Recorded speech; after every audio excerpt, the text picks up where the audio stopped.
Alors, de réforme en réforme, pour rappeler à nos auditeurs que notre invité est aussi membre du comité technique de la Commission nationale de réforme foncière. Oui, on en a tellement parlé. Professeur Abdoulaye, quand vous parcourez la corniche dans le domaine maritime, cette occupation, comment vous la qualifiez? Vous avez travaillé dans ce dossier de réforme foncière. Où en sommes-nous avec cette réforme? On en est au point mort.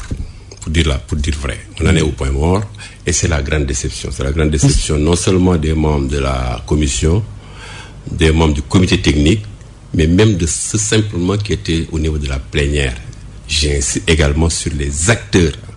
Parce que quand le président Souran, qui a vraiment mené avec beaucoup de brio les travaux de la commission, quand il a été nommé, il a discuté avec certains collaborateurs.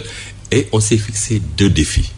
Le premier défi, c'était mener à terme la réforme. Parce qu'on s'est rendu compte que depuis 1990, il y a des processus de réforme qui sont enclenchés, mais ça n'aboutit jamais. Voilà pourquoi il a dit qu'il faut faire en sorte qu'on ait aujourd'hui une réforme foncière.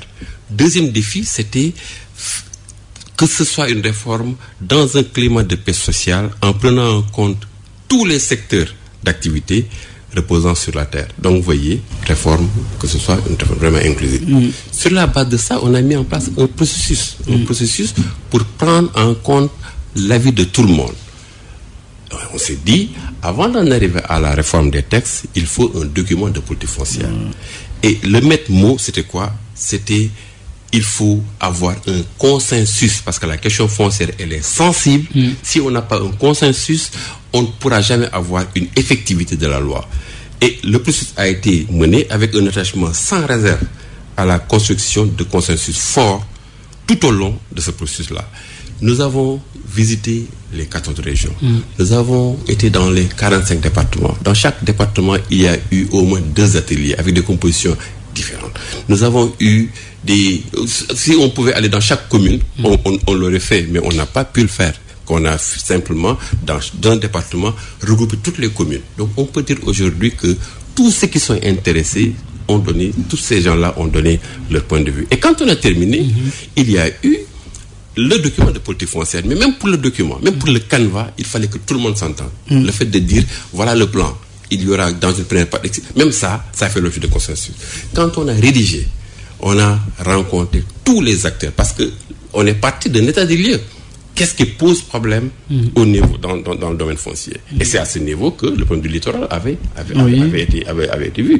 On s'est rendu compte, grosso modo, parce qu'il y avait beaucoup de choses, qu'il y avait une faible productivité de la terre, qu'il y avait le domaine national qui posait problème. Parce qu'encore une fois, la nature juridique des terres, mais également le régime juridique de la loi sur le domaine national n'était pas favorable à une mobilité foncière, mais également à des investissements.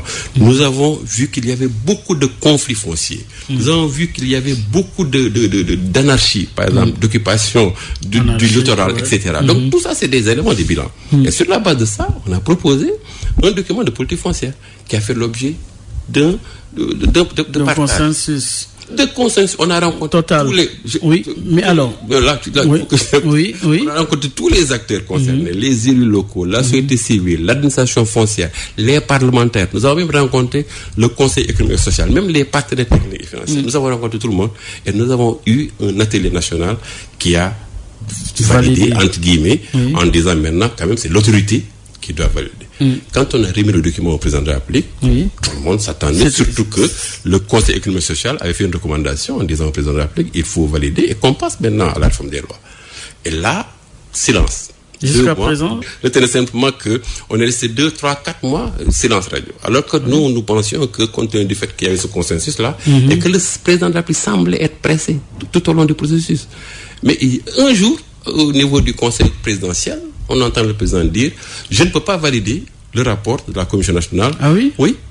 Comme ça. Motif? On ne peut pas. Parce que ce qu'on propose est inacceptable. Ah. Vous qui avez travaillé, c'était quoi les propositions? On n'a jamais proposé ce qu'il disait. Ah oui? On n'a jamais proposé ça. Parce que ce qu'il disait, c'est qu'on donne tout le pouvoir, par exemple, de faire des baux aux collectivités locales. On n'a jamais proposé ça. Le document est là, les gens peuvent consulter, et ça pose problème.